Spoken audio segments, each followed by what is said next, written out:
চট্টগ্রাম বন্দরকে আন্তর্জাতিক মানের করতে বিদেশি ব্যবস্থাপনা প্রয়োজন বলে মন্তব্য করেছেন নৌ পরিবহন উপদেষ্টা ব্রিগেডিয়ার জেনারেল অবসরপ্রাপ্ত ডক্টর এম সাখাওয়াত হোসেন।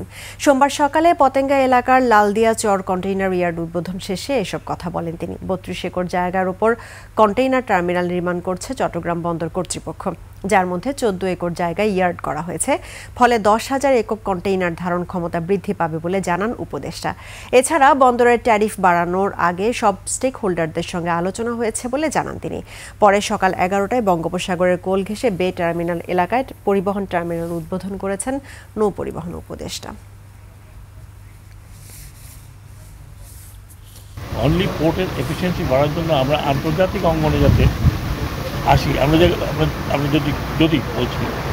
যদি আমাদের টার্মস অ্যান্ড কন্ডিশন ফুলফিল হয়, যদি আমরা দেই, তাহলে আপনারাই দেখবেন, আমি জানি না আমরা কতদিন আমার হায়াত থাকবেন, আপনারাই দেখবেন যে এই পোর্টের চেহারা বদলিয়েছিল বদলায়।